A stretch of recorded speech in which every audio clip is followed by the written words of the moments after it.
प्यारे दोस्तों, आज की इस वीडियो में हम आपको कुरान के एक ऐसे मोजज़े के बारे में बताने जा रहे हैं जिसको पूरे गांव ने अपनी आंखों से देखा और लोग उसे देखकर हैरान रह गए। तो दोस्तों, ऐसा क्या हुआ आगे हम आपको वीडियो में बताएंगे। बहुत ही प्यारी वीडियो होने वाली है, आप इसे आखिर तक देखते रहिए। वीडियो शुरू करने से पहले अगर आप हमारे यूट्यूब चैनल पर नए आए हैं तो चैनल को सब्सक्राइब करके बेल आइकन ज़रूर दबा दें। तो चलिए वीडियो शुरू करते हैं। दोस्तों, एक मर्तबा किसी गांव में एक मुसलमान का इंतकाल हो गया, और जब किसी मुसलमान का इंतकाल हो जाए और हालात ऐसे बन जाएं कि उसके घर में कोई भी मौजूद ना हो, उसके रिश्तेदारों के बारे में अता पता ना हो, तो ऐसे में गांव वाले और इर्द गिर्द के लोग ये जिम्मेदारी संभाल लेते हैं कि इस दुनिया छोड़कर जाने वाले को हम गुस्ल देंगे और इसको दफनाने का इंतज़ाम भी किया जाएगा। इसी तरह जब एक मुसलमान शख्स का इंतकाल हुआ तो उसके घर में कोई भी ऐसा मौजूद नहीं था जो ये सारे काम अंजाम देता। इसीलिए गांव वालों ने ये जिम्मा संभाल लिया कि इस मुसलमान को गुस्ल दिया जाएगा। गुस्ल के बाद जिस तरह से जनाजे की तैयारी की जाती है, उसी तरह से इस मुसलमान भाई के जनाजे की भी तैयारी की जाने लगी। और फिर नमाज जनाजा का ऐलान हुआ और आखिरकार मोहल्ले वाले और तमाम गांव वाले मैयत लेकर कब्रिस्तान पहुंच गए। कब्रिस्तान पहुंचकर इस शख्स की नमाज जनाजा अदा की गई और नमाज जनाजा के बाद इसकी कब्र खुदाई का आगाज़ किया गया। दोस्तों, कब्रिस्तान के हवाले से हम सब जानते हैं कि अक्सर कब्रें बहुत पुरानी हो जाती हैं, यहाँ तक कि इनका नामो निशान तक मिट जाता है। इस मुसलमान की कब्र भी एक ऐसी ही पुरानी कब्र के बराबर में खोदी जा रही थी। दोस्तों, जब इसकी कब्र की खुदाई की जा रही थी तो बराबर वाली कब्र कमज़ोर होने की वजह से ज़मीन में बैठ गई, जिसकी वजह से कब्र के मुर्दे के पाँव नज़र आने लगे। और जो लोग इस नई कब्र की खुदाई कर रहे थे, उन्होंने जब उस पुरानी कब्र में देखा तो वो खुश हो गए और मुस्कुराने लगे। दोस्तों, उन्होंने देखा कि इस कब्र के अंदर गुलाब के फूल खिल रहे थे। ये लोग देखकर हैरान रह गए कि आज से पहले कई कब्रें ऐसी देखी हैं जिनके ऊपर तो गुलाब के फूल और दरख्त नज़र आते हैं, और दरख्तों के साए में भी हमने बहुत सी कब्रें देखी हैं, लेकिन कब्र के अंदर कभी भी फूल लगे हुए नहीं देखे। इस मंज़र को देखने के बाद लोग ये फैसला करते हैं कि आधी कब्र तो खुल चुकी है, तो क्यों न इसकी अच्छी तरह से फिर से तामीर कर दी जाए। दोस्तों, जब उन लोगों ने कब्र पर अच्छी तरह से गौर किया और करीब से देखा तो उन्हें पता चला कि कब्र से मैसूर करने वाली बहुत अच्छी खुशबू आ रही है। खुशबू इतनी अच्छी थी कि उसको सूंघकर हर कोई मदहोश हो रहा था। गांव वाले देखते हैं कि कब्र तो बहुत ज़्यादा पुरानी है, लेकिन इसके बावजूद इस मुर्दे का जिस्म बिल्कुल सही सलामत है और इसके कफन की चादर ज़र्रा बराबर भी मैली नहीं हुई है।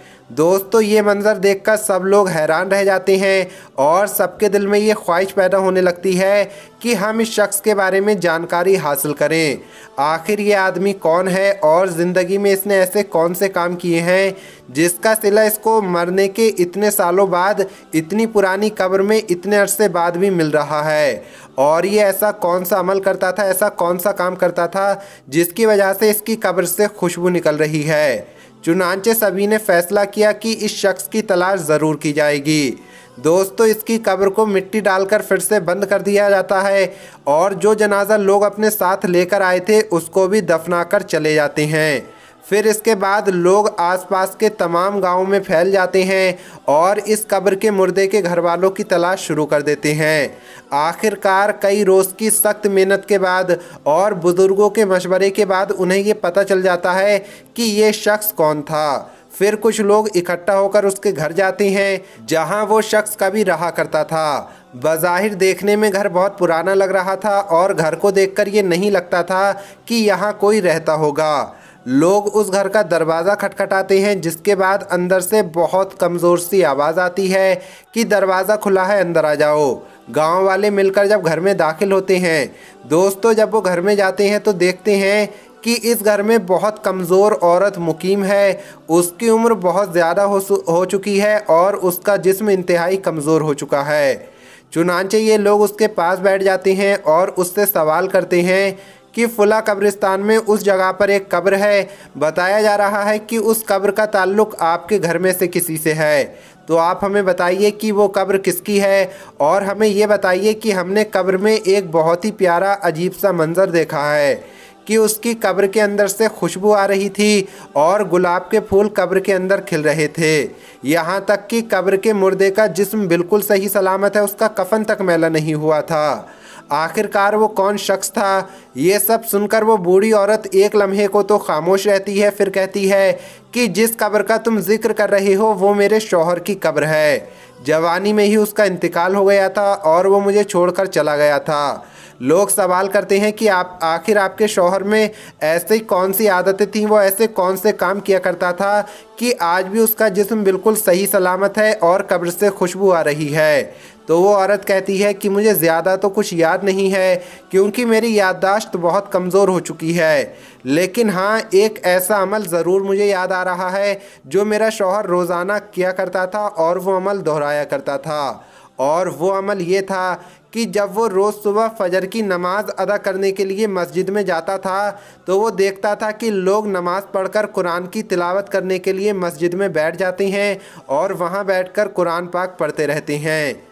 लेकिन मेरे शौहर को कुरान पढ़ना नहीं आता था और वो इस बात पर बहुत गमगीन होता था और रोने की हालत में घर आ जाता था और आकर कहता था कि मैं कितना बदनसीब हूँ कि मुझे कुरान पढ़ना नहीं आता।